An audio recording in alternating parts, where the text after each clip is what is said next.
Hey, Jay here, Dirt Bike TV. We're out in the trails in Utah, and it's amazing. Blessed with some incredible weather.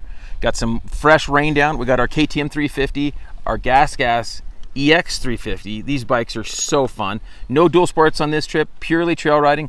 And the question for you on this video is, should fathers and sons ride together? What do you think? Yes.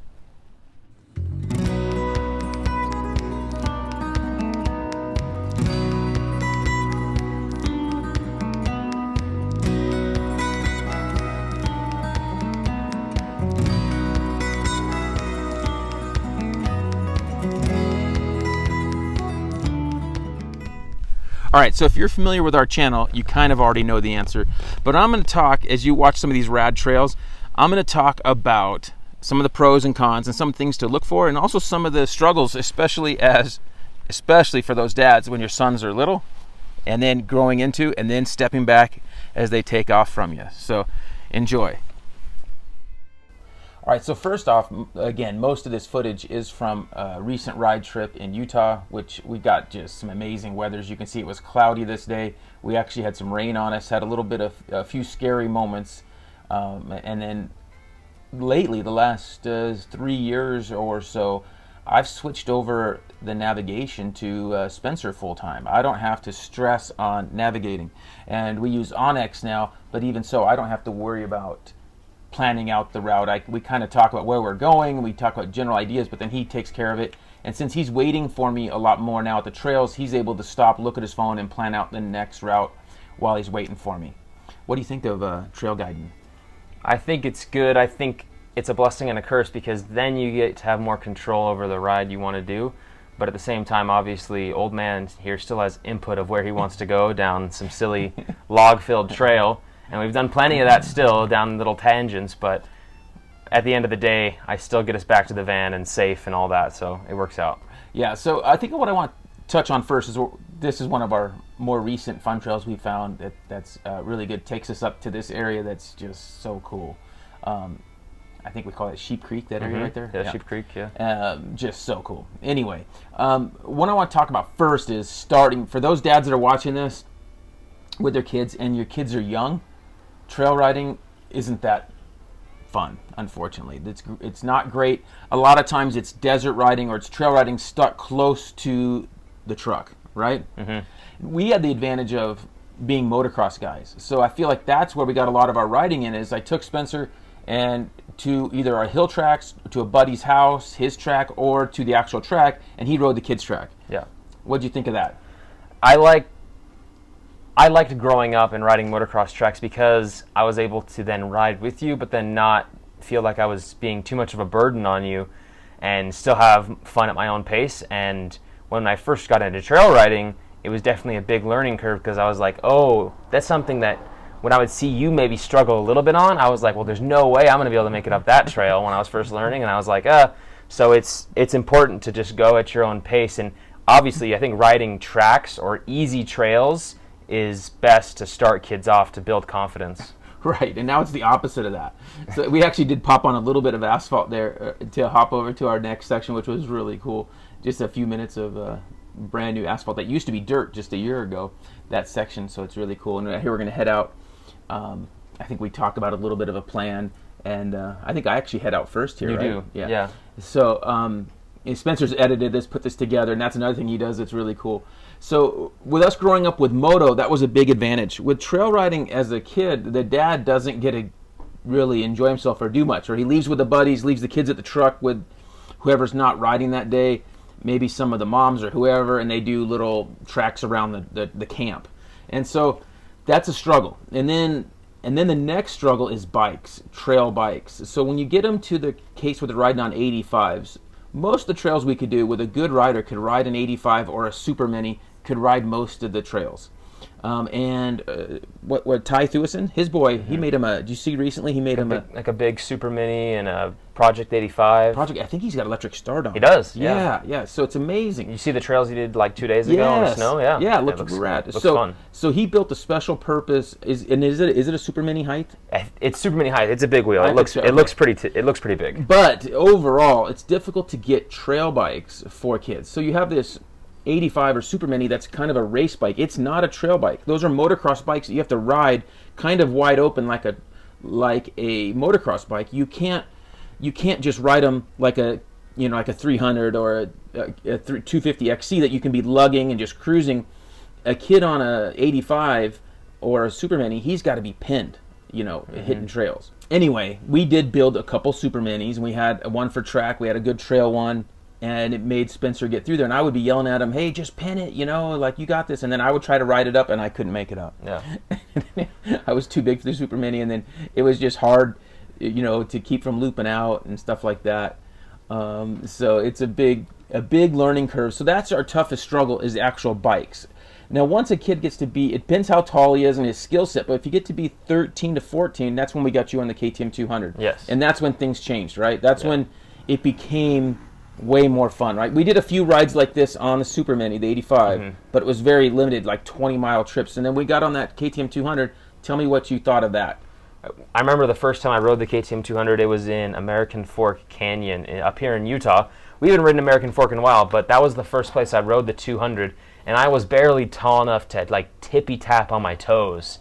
And the trails weren't even close to as hard as what you're seeing here as tight stuff, but it just made a world of difference because those 200 displacement two-strokes or 300 displacement two-strokes, they lug so much better, and the jetting and just the bike build is meant for just like a trail type of riding. And the 85s and even the TTR 125s struggle with that low riding, especially because of how heavy some of those bikes are, those four-strokes especially. Yeah, and just that, once you get on the big bike, you're on the big 21-inch front, that 18-inch rear, then you have that ground clearance, like just being able to clear stuff, and you just go faster, everything's easier being on a regular size bike. So once we got them on the 200, then it was kind of game over. We had the 09 first, like the old one, and we got that 13. Yeah, 14. It was a 15. It was a 15. It was the last year of the KTM 200. It was an electric start XCW, and that thing was great. We had that for a couple years, and you rode that, and then you rode that until we got a 19, which would have been in 2018. Summer of 2018. Oh, it was a 17. It was a 17. 17. Yeah. So we would have got it summer of 16, right? Yes, we got it summer of 16. It was a 17 300. Which you would have been 16? Yep. I remember the first trail you took it on was that gnarly one in Provo Canyon. Going up, which it should have been like a down-only trail. Yeah. You see some amazing places trail riding, right? We came across this spring. I think you can only horseback in there, or maybe there's some, trucks in there to that spring. That was pretty cool. And then this trail was supposed to be a lot more pronounced than it was. I don't think very many people are riding it. We struggled finding the trail just because of a lot of grass, weeds covering the trail. But it was fun. And then it started raining on us at the end of this trail. So once you got on that 300, then it was kind of like game over. And at the same time on the track, you were riding a 125 and a 150. And at that same time, you were transitioning right to a 250F at the track. Tell me about that. I kind of got I would say too heavy for the 125. But we did have a rule that you had to. I had to pass you. You'd be on a 125 or 150 two-stroke before you could ride a 250F at the track, and that was your main motivation. And my Honda 250 at the time got some dents in the swing arm. It did. I ran into him on my RM125 because he couldn't really pass me because he wouldn't get out of the way. It took a long time. He wouldn't get out of the way. At Kauai. So it would take a long time for him to be able to pass me because on the four-stroke you can kind of cut off his momentum a bit. So it took him a while. Like he was really close for I would say almost a year, about the same speed or a little faster, but couldn't really make the pass to stick on the two-stroke. And then he got to where he could just kind of smoke me on the 150. And we had a 150 KTM, right? That you were smoking. That was fast. And so at that time, then you switched to a 250F, and then you switched this 300 two-stroke XC, and then I was kind of left. Then that's when it started to where I wasn't able to stay with you even on the trails. And I think, look at this trail riding here. This is a legitimate trail here in Utah, and it's a newer trail that we found on Onyx that has been put in the last year or so. But a lot of the trail, due to some over flooding of river, I would probably say, is kind of disappeared in some spots.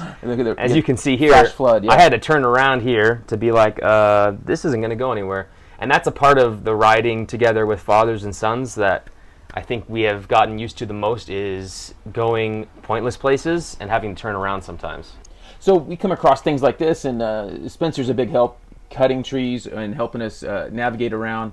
In the rain, this was a pretty significant rain. We followed some other people's tracks to get around that tough spot in the river, and we're able to do it. And so having Onyx helped a ton, and downloading the maps in advance helped.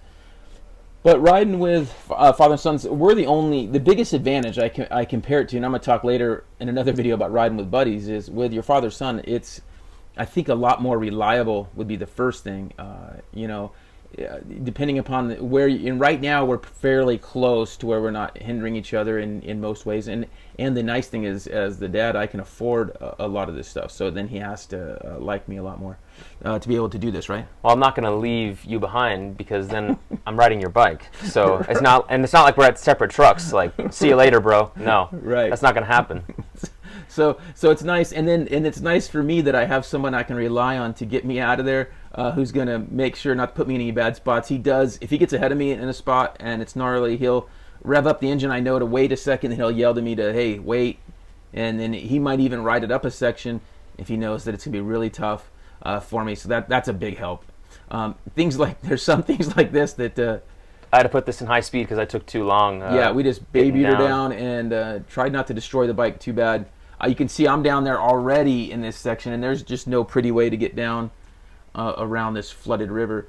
But it was amazing time, and I have an amazing time riding with my son, and hopefully you guys do too. I get a lot of comments from guys talking about that.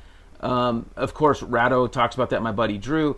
These guys are a lot younger than I am, and their kids are younger, so it's a bit of a struggle. Once you get them on big bikes, it becomes a whole lot more fun when you can ride big bikes together and just do things like this and go to destinations like this lake in Utah. And I'm just pointing to Spencer and go, can you believe this? Look at this. We're riding along this. This was after we escaped of like 2 hours. Yeah, my hands up. Yeah, I'm like all pumped. I remember that. I'm like, hey, we're on established legit trail, and I know we're on the way out of here now. Mm-hmm. And that's when we were in that really bad storm where it was lightning. I was a bit concerned for a while, so that part was nice. And Spencer navigated us out that day, and we have a lot more really cool trips coming. So keep tuned to our channel. If you like it, make sure you're subscribing, like, and comment, all those types of things. And we appreciate you guys watching and enjoying. There's some little aftermath of our ride. All of our wet gear laid out, and you can see it was really wet we took some dirt roads back on a lot, and I think in some ways it was a mistake because it was so muddy and wet. Yeah, but we need to make it back before dark, right? That's the main goal sometimes when you're riding, especially with no dual sports, and that's what you're looking to do. But even that was fun. All right, so hopefully you guys really enjoyed that.